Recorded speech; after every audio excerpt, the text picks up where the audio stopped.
লীগের আমলে খুবই ভালো ছিল যে আমাদের মাথার উপরে একটা ছাদ ছিল, এরকম একটা ছাদ ছিল, কিন্তু বর্তমান যে দেখি এরকম বিচারই নাই, আচারও নাই, বিচারও নাই, কোনো কিছু নাই। যার যেমনে খুশি সে সামনে চলতেছে, যার যেমনে খুশি সে সামনেই মেরে ধরে খাইতেছে। বাংলাদেশের ইতিহাসকে কোন দিকে ডাইভার্ট করার চেষ্টা করছেন ডক্টর মোহাম্মদ ইউনূস। এখনো পর্যন্ত তার যে ভাবমূর্তি অবশিষ্ট আছে, আগামী দিনে সেই ভাবমূর্তির কফিনে ডক্টর মোহাম্মদ ইউনূস নিজেই পেরেক ঠুকে দিলেন। আওয়ামী লীগের প্রায় 30% ভোট আছে। এত বিপুল সংখ্যক মানুষকে ভোটের বাইরে রেখে নির্বাচন করাটা সরকারের জন্য যথেষ্ট ঝুঁকি, যথেষ্ট চ্যালেঞ্জ। সরকারি পৃষ্ঠপোষকতায় এনসিপির জন্ম হয়েছে, এটা একেবারে সরাসরি টিআইবি বলে দিয়েছে। সেরকম মুহূর্তে আল জাজিরা এবং রয়টার্স সহ বিভিন্ন সংবাদ মাধ্যম সরকারের ব্যর্থতার চিত্র তুলে আনছে। বৈঠক করার পরে হযরত শাহজালাল বিমানবন্দর দিয়ে দুবাইয়ের উদ্দেশ্যে তিনি বাংলাদেশ ত্যাগ করেছেন। তার মানে ঘটনা সত্য। তার মানে পিটার হাস কিন্তু বাংলাদেশে ছিলেন, তিনি ওয়াশিংটনে ছিলেন না। 5 নেতা একসাথে যাচ্ছেন, 5 আগস্ট যাচ্ছেন।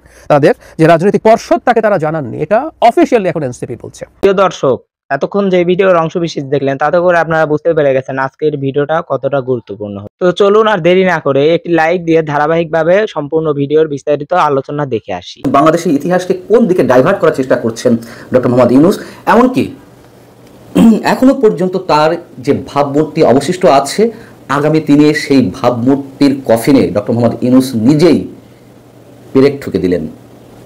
কি বলেছেন বাগম্যান, কেন আমাদের জন্য লজ্জার, কেন আমরা খানিকটা সাহসের সঙ্গে এভাবে ব্যাখ্যা করতে পারলাম না। তিনি যা বলেছেন তার অংশ বিশেষ যদি আপনাদের সামনে তুলে ধরি, খুব সহজেই বুঝতে পারবেন। কেউ কেউ হয়তো দেখেছেন তার এই স্ট্যাটাসটি তিনি তার ফেসবুকে সম্পূর্ণভাবে তুলে ধরেছেন।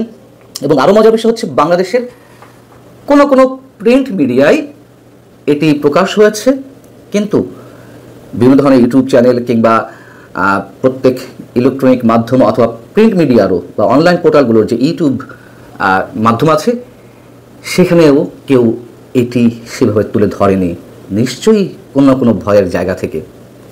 যাই হোক, বার্গম্যান যেটি বলছেন, এই ঘোষণাপত্রে তুলে ধরা ইতিহাসের বেশিরভাগ অংশ একই সঙ্গে আওয়ামী লীগ নিয়ে বর্ণনা, অত্যন্ত পক্ষপাত দুষ্ট এবং একতরফা, যেটি আমি আমার তাৎক্ষণিক প্রতিক্রিয়াতে জানিয়েছিলাম।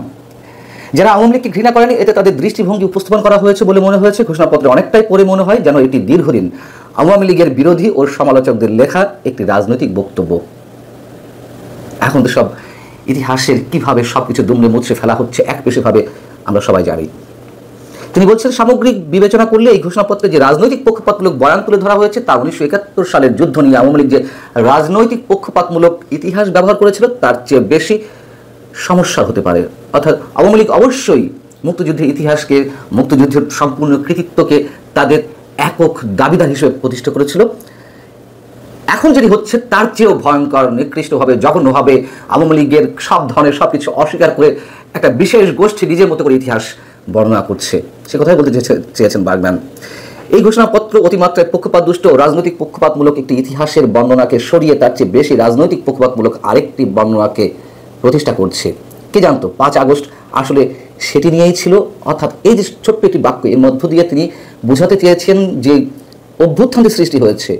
বারবার আমি একটা কথা বলি, সেটি বাগম্যান বোঝাতে চেয়েছেন সাধারণ মানুষের ইনভলভমেন্ট অবশ্যই ছিল, আওয়ামী লীগের বিরুদ্ধে ক্ষোভ, তাদের যে নানান ধরনের বঞ্চনার জায়গাটি, সেটির বহিঃপ্রকাশ ঘটেছিল, মানুষ রাজপথে নেমে এসেছিল, কিন্তু এর আড়ালে ভিন্ন এক ষড়যন্ত্র ছিল যারা নেতৃত্ব দিচ্ছিলেন। তিনি বলছেন, ইতিহাসের এই বয়ানে নিচের বিষয়গুলো উপেক্ষা করা হয়েছে, ত্রুটি রয়েছে এবং ভুলভাবে উপস্থাপন করা হয়েছে। সেগুলো কি? তিনি বলছেন যে 1972 থেকে 1975 সাল পর্যন্ত আওয়ামী লীগের শাসনকালকে শুধু একদলীয় শাসন ব্যবস্থা বাকশালের মাধ্যমে উপস্থাপন করা হয়েছে, কিন্তু যুদ্ধ পরবর্তী জাতি গঠনে আওয়ামী লীগ যেসব কার্যক্রম গ্রহণ করেছিল তা কিছুই উল্লেখ করা হয়নি। 1975 সালের আগস্টে সেনা সদস্যদের হাতে, কতিপয় সেনা সদস্যদের হাতে তৎকালীন প্রধানমন্ত্রী বঙ্গবন্ধুর কথা বলছেন তিনি যে তার পরিবারের 16 জন সদস্যের সাথে হত্যাকাণ্ডের শিকার হলেন, সেটি উল্লেখ করা হয়নি। একসময় দাবি ছিল যে যারা গণহত্যার সাথে জড়িত, যারা দুর্নীতির সাথে জড়িত, টাকা পাচারের সাথে জড়িত, তাদের বিচার হবে, কিন্তু পুরো আওয়ামী লীগকে শাস্তি দেওয়া যাবে না। কিন্তু হঠাৎ করে শাহবাগে এনসিপির উদ্যোগে যে সমাবেশ, তার সাথে জামাতের অংশগ্রহণের মধ্য দিয়ে হঠাৎ করেই আওয়ামী লীগের কার্যক্রম নিষিদ্ধ করা হলো। তারপরেও ডক্টর মোহাম্মদ ইউনূস আন্তর্জাতিক অঙ্গনে যখন গেছে, তখন এই প্রশ্নের মুখোমুখি হয়েছে বারবার। তখন তিনি বলেছেন যে আমরা আওয়ামী লীগকে নিষিদ্ধ করিনি, আওয়ামী লীগ যেহেতু বিচার কাজ চলছে, নানান রকম নাশকতা তারা তৈরি করছে, সুতরাং আমরা তাদের কার্যক্রম সাময়িকভাবে বন্ধ রেখেছি। এটার কিন্তু ধরি মাছ নাচুই টাইপের এক ধরনের উত্তর। কিন্তু বাস্তবতা হলো এই যে আওয়ামী লীগ যদি এখন নির্বাচনে জন্য ইস্যুতে যদি তারা মাঠে নামে নির্বাচনে অংশগ্রহণ করতে চায়, তাহলে কি সেটা পারবে? সেটা কিন্তু বাস্তবতা হলো যে পারবে না। তাহলে এই অবস্থায় যদি একটা নির্বাচন হয়, তাহলে আন্তর্জাতিক অঙ্গনে সরকার কি জবাব দেবে? বিশেষ করে ডক্টর মোহাম্মদ ইউনূসের দিকে চোখ অনেক বেশি পশ্চিমাদের অত্যন্ত প্রিয় পাত্র হচ্ছেন ডক্টর মোহাম্মদ ইউনূস। তিনি কি উত্তর দেবেন? তিনি কি এই উত্তর সামাল দিতে পারবেন যে অতীতে শেখ হাসিনা ক্ষমতায় থাকার জন্য একতরফা নির্বাচন করেছে? কিন্তু আপনি তো ইন্টারিম সরকারের প্রধান, আপনার কাছে প্রত্যাশা ছিল যে গণতান্ত্রিক, সাংবিধানিক বা মানবাধিকার প্রশ্নে আপনি খুবই সোচ্চার থাকবেন এবং কেউই রাজনৈতিক অধিকার, ভোটের অধিকার থেকে বঞ্চিত হবে না। সেইটা আপনি এনশিওর করলেন না কেন? এই জবাব কি দেবেন ডক্টর মোহাম্মদ ইউনূস? এই প্রশ্নগুলো কিন্তু এখন উত্তর পার হচ্ছে।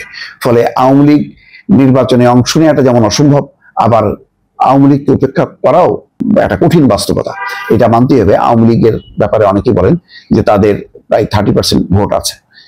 এই সমর্থকরা তাহলে কি করবে? এই সমর্থকরা যদি ভোট বঞ্চিত হয়, তাহলে নির্বাচন কি আন্তর্জাতিক মহলে গ্রহণযোগ্য হবে? এই প্রশ্নের উত্তর কিন্তু দিতে হবে। এত বিপুল সংখ্যক মানুষকে ভোটের বাইরে রেখে নির্বাচন করাটা সরকারের জন্য যথেষ্ট ঝুঁকি, যথেষ্ট চ্যালেঞ্জ। সিচুয়েশন তাদের কন্ট্রোলে চলে এসেছিল। তো তাহলে আবার এই শোকজ করার মাধ্যমে কি ব্যাপারটাকে আরো উস্কে দেওয়া হলো না? কারণ এই শোকজের মাধ্যমে তাদের 5 নেতার ইররেসপন্সিবিলিটি আবার জাতির সামনে প্রকাশিত হলো। খেয়াল করি, এই 5 নেতা একসাথে যাচ্ছেন, 5 অগাস্ট যাচ্ছেন। তাদের যে রাজনৈতিক পর্ষদ তাকে তারা জানাননি, এটা অফিসিয়ালি এখন এনসিপি বলছে যে দলের প্রধান লোকজনের মধ্যে এরা গেলেন না। তাহলে কি হতে পারে? আমরা কি একটা অন্য ইন্টারপ্রিটেশন করব? আমার যেটা বলে রাখি, আমি জানি না সম্ভাবনা কতটুকু, আমার আরেকটা জিনিস মনে হয়েছে। কারণ কখনো যখন গর্হিত অন্যায় হয়ে যায়, যেমন ধরুন এনসিপির এক নেতা ছিলেন, ভুলে গেলাম, বিরাট লেবাসধারী, ধর্মীয় লেবাসধারী এক নেতা, পাঠ্যপুস্তকের বিষয় হিসাব নিয়ে তিনি, তানভীর সম্ভবত নাম, যাই হোক, তো তিনি বহু কোটি টাকার দুর্নীতিতে জড়িয়ে পড়েন। এটা একটা ক্রাইম। সেই ক্রাইমের জন্য তাকে শোকজ পাবলিকলি দেওয়ার জরুরত আছে। কারণ তাতে এনসিপি দেখাতে পারে যে তার দল, সেই দল কখনো এই ধরনের দুর্নীতি থেকে প্রশ্রয় দেয় না। কিন্তু যে ঘটনাটা ঘটলো, এই ঘটনাটা তো কোনো ক্রাইম না। তাহলে কেন এই 5 নেতাকে অফিসিয়ালি তারা আবার জাতির সামনে কাঠগড়ায় দাঁড় করালেন?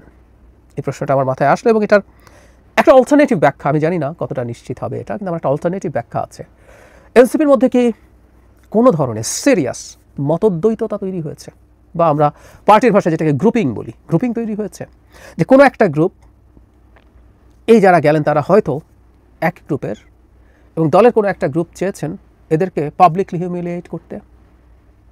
আমি জানি না, কিন্তু আমার কাছে এটা একটা কারণ বলে মনে হয়েছে। কারণ এই অফিসিয়াল যে প্রতিক্রিয়া, যে ইনফ্যাক্ট তাদের কাছে পার্সোনালি এই ধরনের জবাবদিহিতা রিটেন চাইতেও পারতো, কিন্তু এটা তারা পাবলিক করেছেন। তার মানে এটা জনগণকে জানাতে চেয়েছেন। এই জানানোটাই আসলে আমার মনের মধ্যে এই প্রশ্নটা তৈরি করেছে। বাংলাদেশে রাজনৈতিক দলগুলোর মধ্যে নানান মতদ্বৈততা, গ্রুপিং দলাবদলি থাকবেই। আমি অনেকে এনসিপির কাছে আলাদা কিছু এক্সপেক্ট করেন, আমি করি না। এই মাটি থেকে উঠে আসা একই রকম মানুষজন, এরাও একই রকম ভাঙা গড়ার মধ্য দিয়ে যাবে, এবং এই কারণেই তারা যত বেশি এক্সপেকটেশন নিজেদের উপরে তৈরি করেন, আমি মনে করি এটা তাদের ভুল, এটা উচিত না। এটা করে বরং মানুষের সমালোচনা তারা বেশি ওয়েলকাম করেন। তখন অল্প সমস্যাতেও মানুষ তাদেরকে বেশি সমালোচনা করে, and which is very natural. যে আপনি তো নতুন বন্দোবস্তের কথা বলছেন, আপনি তো সবকিছু ভালো করে ফেলবেন বলছেন, তো আপনি এটা করছেন কেন? সম্পূর্ণ ভিডিওটি দেখার জন্য আপনাকে অসংখ্য ধন্যবাদ। আপনি যদি এই চ্যানেলটিতে নতুন হয়ে থাকেন তাহলে সাবস্ক্রাইব করে পাশে থাকা বেল আইকনটি বাজিয়ে দিবেন। ততক্ষণ সুস্থ থাকবেন, ভালো থাকবেন, আল্লাহ হাফেজ।